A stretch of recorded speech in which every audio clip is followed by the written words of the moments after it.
Sen toyuna qarap durun gönlüm yaşlayı. Ellerinden tutup bilmen sen toylu vaklı.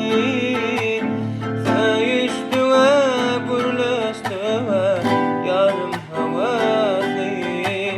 Söyüm geçmişte kalanlar benim geçmenden. Ağlayanın havarın yok sen bu pazımdan. Kömeği de ey Allah'ım çıksın yadımdan.